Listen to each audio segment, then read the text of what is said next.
Allez, les autres, participez un peu. Alors maintenant, on passe à l'encadrement de A fois B. La multiplication, c'est très facile. Alors, on a quoi? A. Allez, je vous écoute. A, y compris entre quoi? 2 et 6. Et B, y compris entre quoi et quoi? 1 et 3. Alors, vous faites la multiplication, c'est comme l'addition, il n'y a pas de problème. A fois B, y compris entre quoi et quoi? 2 fois 1 et 6 fois 3. Donc là, voilà.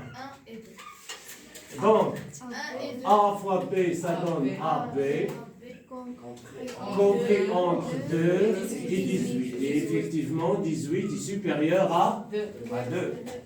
Maintenant, pour la division, c'est exactement comme la soustraction. C'est-à-dire, nous, on ne va pas faire B sur C, on va faire B fois l'inverse. On dit l'inverse de C. Je vous écoute. Alors, on a quoi? Ici, je n'ai pas de place pour les mots de liaison. On a quoi? Alors, B, y compris entre quoi et quoi? 1 et 3. Est-ce que j'ai besoin de cette étiquette? Oui. Alors, je l'encadre. Pourquoi je l'encadre? Parce que le jour de l'examen, tu peux te tromper. Hein? Tu risques de travailler avec une étiquette ou bien un encadrement qui est inutile. Alors, on continue. Maintenant, j'ai fini pour B. Maintenant, on commence par C. Alors, et toi? C compris entre quoi et quoi? 3 et 5. Est-ce que j'ai besoin de C? Non. Alors, comment on obtient l'inverse, l'encadrement de l'inverse? Est-ce qu'il y a croisement ou pas? Oui. Il y a croisement. Est-ce qu'il y a changement de signe? Non. Non. Donc ici, ça donne quoi? 1 sur 5, pardon. Ils se croisent. Et là, 1 sur 3. Et j'encadre. Et je numérote 1, 2, et on fait exactement comme tout à l'heure. J'écris quoi? 1 et 2, implique au pluriel que quoi? Donc, implique que B fois 1 sur C, B fois 1 sur C, y compris entre quoi et quoi? 1 fois 1 cinquième et 3 fois 1 tiers. Est-ce que c'est juste? Oui. Ah, il faut suivre, hein? Alors, B fois 1 sur C, ça donne quoi? B sur C, y compris entre quoi et quoi? 1 cinquième et quoi? 3 sur 3, c'est-à-dire B sur C est encadré par quoi?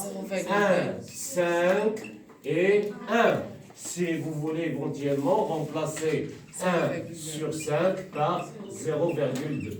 D'accord? Alors, on passe à le plus important, c'est celui. Alors, كلشي تبع غادي نبداو بالencadrement ديال 3A. يلا écoutez bien. Commencez par là-bas. Est-ce que c'est permis? Yalla, كلشي تبع. On a l'encadrement de A, c'est quoi? Voilà les données. 2 et 6. Qu'est-ce qu'on va faire à A? Par quoi? Alors, on multiplie par 3, par 3, par 3. Ça donne quoi ici? 6 directement, bravo, parce qu'on a pas 3A. 18. Qu'est-ce que vous avez fait? Vous avez multiplié toute la ligne par 3. Pourquoi par 3? Parce que ici nous avons le facteur 3. Est-ce qu'on a fini avec le bloc là? Mais il faut faire attention parce qu'on ne va pas faire la soustraction. Non, on va faire 3A plus moins 2B. Et on ne va pas faire la division, on va faire le tout fois combien? Fois 1 cinquième. Est-ce que vous avez compris? Oui. Alors maintenant, j'ai fini avec 3A, n'est-ce pas? La voilà. Hop, je l'encadre, j'en ai besoin, je l'intitule 1.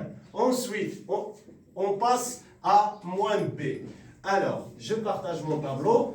B, y compris entre quoi et quoi? 1 et 3. Entre 1 et 3. On va multiplier par 2. Ça donne quoi? 2b, y compris par 2 et 6. Bravo. Mais moi, je n'ai pas besoin de 2b, j'ai besoin de moins 2b. Donc, il va y avoir encore 3. Donc, moins 2b, y compris entre moins 6 et moins 2.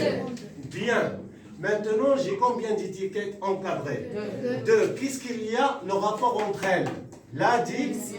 Donc, le milieu plus le milieu, la gauche plus la gauche, etc. etc. Donc, j'obtiens quoi à la fin? J'obtiens 3A. Je vous écoute. Milieu plus milieu. Plus moins 2B, y compris entre 6 plus moins 6. 6 plus moins 6, et là, bravo, 18 plus moins 2. Alors, on supprime les parenthèses, ça devient 3A moins 2B, y compris entre directement parce qu'on n'a pas le temps. 0, et là, 16. Et à chaque fois, il faut vérifier que l'excès est supérieur à par défaut. Est-ce que j'ai fini? Non. Non, pourquoi? Parce que je viens d'obtenir le numérateur. Maintenant, on va multiplier tout par quoi? 16. Donc, j'aurais dû laisser de la place ici pour gagner le temps. Pourquoi? Donc, je vais multiplier par 1/5. Mais il y a une faute. Si vous ne mettez pas les parenthèses, c'est faux. Voilà. Mais il ne faut pas oublier qu'il faut multiplier toutes les lignes par 1/5. C'est-à-dire, je multiplie à gauche aussi par 1/5 et à droite par 1/5. Avez-vous compris?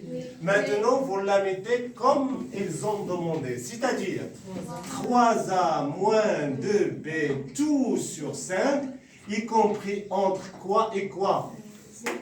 0 et 16 sur 5. Et voilà l'encadrement. Est-ce que c'est bon? Merci.